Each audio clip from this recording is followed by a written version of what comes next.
सुप्रभात विद्यार्थियों। आज हम सब पाठ 11 जो देखकर भी नहीं देखते निबंध का प्रश्नोत्तर समाधान करेंगे। तो पहला प्रश्न है कि जिन लोगों के पास आँखें हैं वे सचमुच बहुत कम देखते हैं। हेलेन केलर को ऐसा क्यों लगता था? इसका उत्तर होगा कि एक बार हेलेन केलर की प्रिय मित्र जंगल में घूमने गई थी। जब वह वापस लौटी तो हेलेन केलर ने उससे जंगल के बारे में जानना चाहा, तो उसके मित्र ने जवाब दिया कि कुछ खास नहीं। तब उस समय हेलेन केलर को लगा कि सचमुच जिनके पास आँखें होती हैं वे बहुत ही कम देखते हैं। हेलेन को ऐसा इसलिए महसूस हुआ कि उन्हें प्रकृति की वस्तुओं को छूने से इतना आनंद है, तो दुनिया के सुंदर रंग उनके मित्र की संवेदना को छू क्यों नहीं पाए। दूसरा प्रश्न है, प्रकृति का जादू किसे कहा गया है? इसका उत्तर होगा प्रकृति के अनमोल खजाने को, उसके अनमोल सौंदर्य और उसमें होने वाले नित्य प्रतिदिन बदलाव को प्रकृति का जादू कहा गया है, जिसमें ऋतुओं का बदलना, बसंत में फूलों का खिलना, बागों में पेड़ों पर बैठे पक्षी, कालीन के समान फैले हुए घास के मैदान आदि सम्मिलित है। क्वेश्चन नंबर 3, कुछ खास तो नहीं। हेलेन की मित्र ने यह जवाब किस मौके पर दिया और यह सुनकर हेलेन को आश्चर्य क्यों हुआ? इसका उत्तर होगा कि एक बार हेलेन केलर की प्रिय मित्र जंगल में घूमने गई थी। जब वह वापस लौटी तो हेलेन केलर ने उसे जंगल के बारे में जानना चाहा। तब उसकी मित्र ने जवाब दिया कि उसने कुछ खास नहीं देखा। यह सुनकर हेलेन केलर को बहुत आश्चर्य हुआ कि लोग कैसे आँखें होकर भी नहीं देखते हैं, क्योंकि वे तो आँखें न होने के बावजूद भी प्रकृति की बहुत सारी चीज़ों को केवल स्पर्श से ही महसूस कर लेती हैं। क्वेश्चन नंबर 4, हेलेन केलर प्रकृति की किन चीज़ों को छूकर और सुनकर पहचान लेती थी? पाठ पढ़कर इसका उत्तर लिखो। उत्तर, हेलेन केलर भोजपत्र के पेड़ की चिकनी छाल और चीड़ की खुरदरी छाल को स्पर्श से पहचान लेती थी। बसंत के दौरान वे टहनियों में नई कलियों, फूलों की पंखुड़ियों की मखमली सतह और उनकी घुमावदार बनावट को भी छूकर पहचान लेती थी। वे चिड़ियों के मधुर स्वर को भी सुनकर पहचान लेती थी। क्वेश्चन 5, जबकि इस नियामत से जिंदगी को खुशियों के इन धनुषी रंगों से हरा भरा जा सकता है, तुम्हारी नज़र में इसका क्या अर्थ हो सकता है? उत्तर, दृष्टि हमारे शरीर का कोई साधारण अंग नहीं है, बल्कि यह ईश्वर प्रदत्त नियामत है।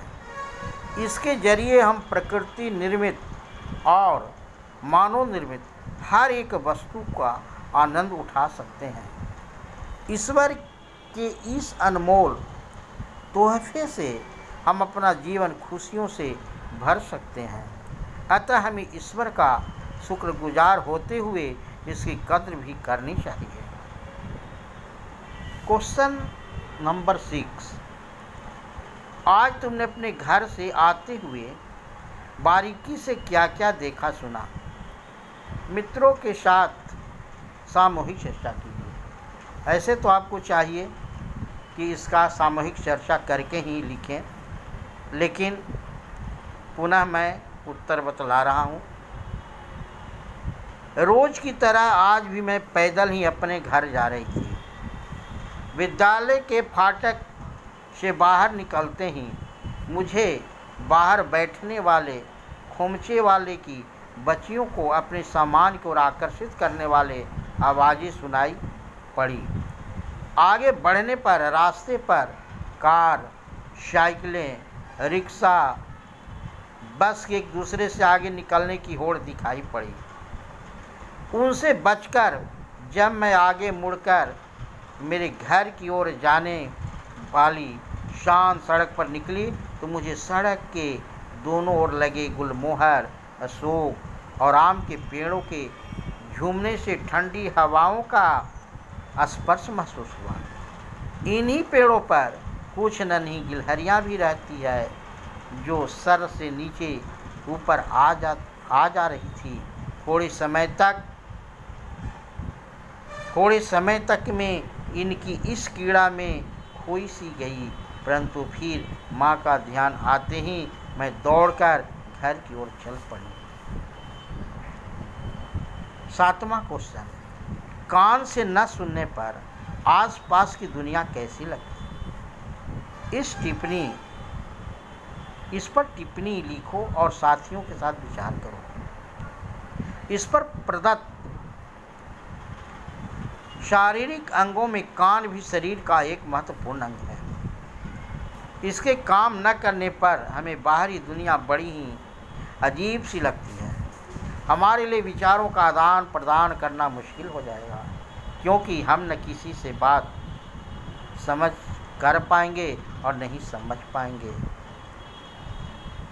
क्वेश्चन नंबर 8, कई चीज़ों को छूकर ही पता चलता है, जैसे कपड़े की चिकनाहट या खुरदरापन, पत्तियों की नशों का उभार आदि। चीज़ों की सूची तैयार करो जिनको छूने से उनकी खासियत का पता चलता है। अखरोट का खुरदरापन, फूलों को छूने से उनका मखमली एहसास, घास को छूने से होने वाली नरम एहसास। 9वां प्रश्न, हम अपनी 5 इंद्रियों में से आँखों का इस्तेमाल सबसे ज़्यादा करते हैं।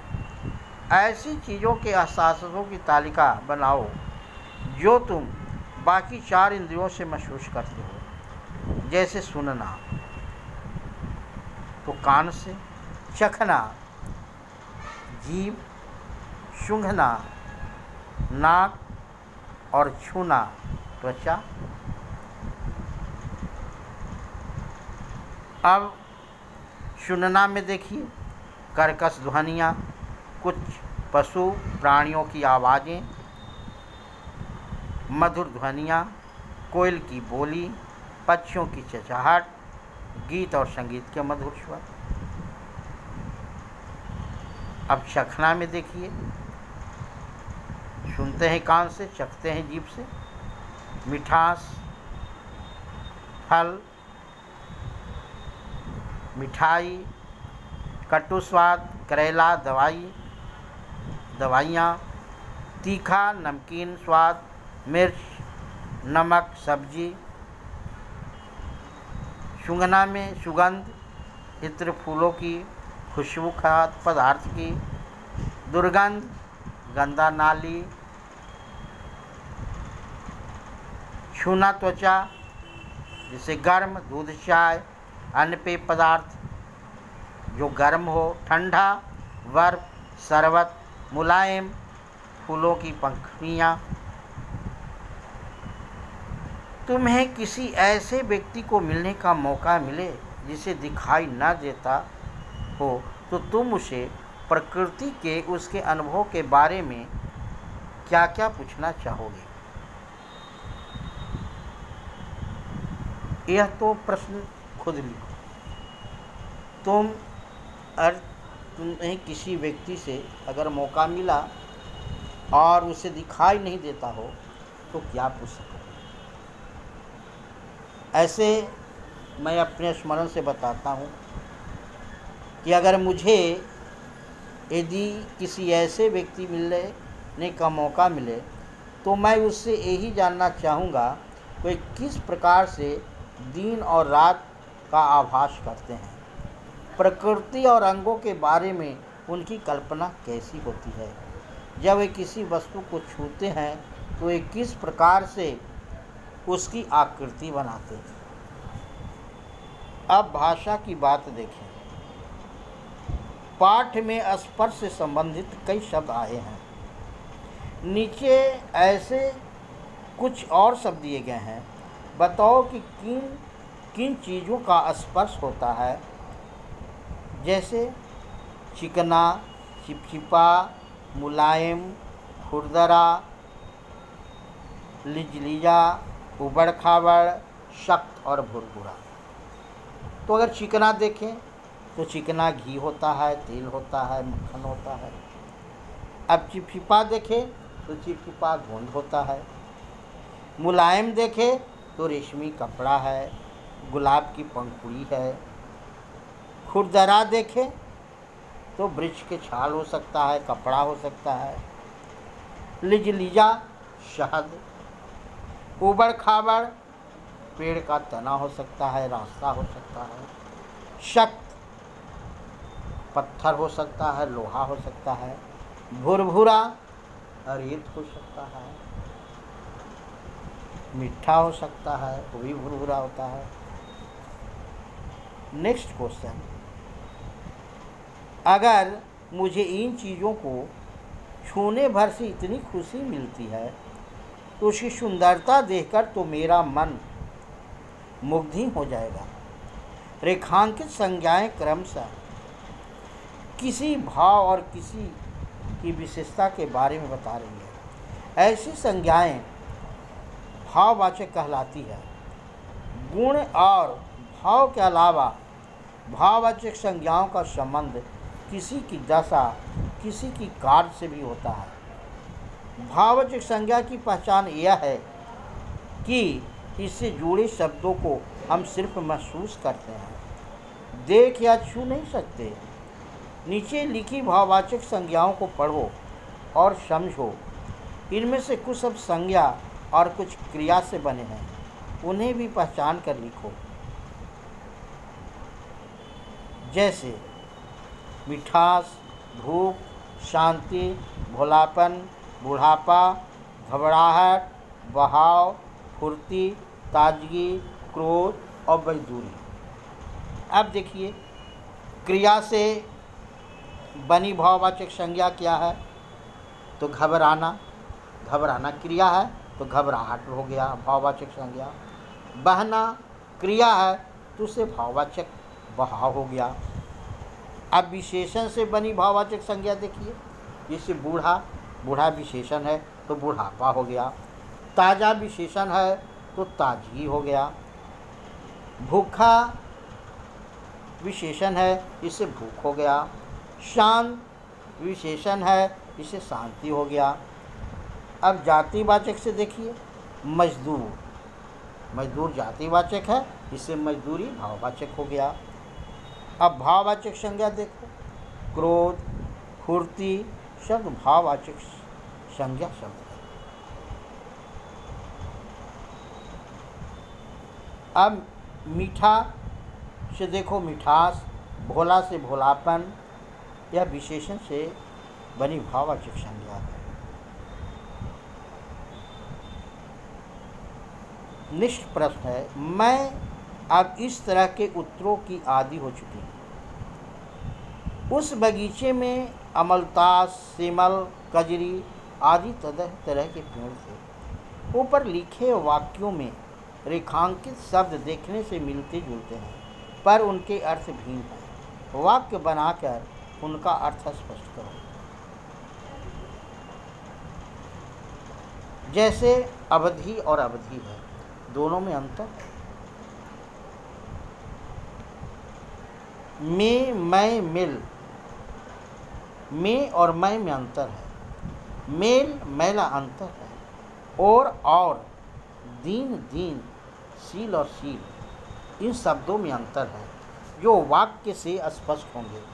जैसे अवधि, यह अवधि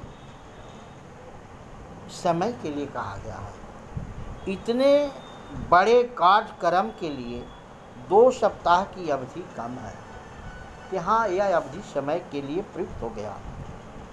और एक अवधि भाषा है। कवि तुलसीदास कृत रचना रामचरितमानस अवधि भाषा में लिखी गई है। में कटोरी में खीर है, कटोरी में दूध है, कटोरी में घी है। और मैं तो आज मेले जा रहा हूँ, मैं प्रतिदिन बाजार जाता हूँ। मेल, इस गांव के रहने वाले लोगों में बहुत आपसी मेल है। इस गांव में किसानों में बड़ा मेल है। और मैला, यह थैला कितना मैला है, यह कपड़ा कितना मैला है। और नदी के दोनों ओर हरे भरे वृक्ष लहरा रहे थे। नदी के दोनों ओर पहाड़ है। और जैसे नीरज और नीरज सगे भाई है। मोहन और सोहन दोनों आ रहे हैं। दिन और दिन, एक दिन समय और एक दिन गरीब। इस कार्य को तुम दिन में ही समाप्त कर लेना। इस कार्य करने को मात्र 3 दिन और रह गया। और एक दिन गरीब। दीन व्यक्ति पर दया करो, दीन व्यक्ति की सहायता करनी चाहिए। शील और सील, एक सील जो पत्थर का बना हुआ होता है, जिसको देहात में हम सिलौटी कहते हैं, जिस पर मसाला वसाला पीसने के काम में आता है। सील पर पीसे मसालों का स्वाद बढ़िया होता है। और एक सील जो किसी चीज़ पैक रहता है, सील रहता है, मुआ रहता है। इस लिफाफे की सील खोल दो। धन्यवाद। नेक्स्ट अगले वीडियो में।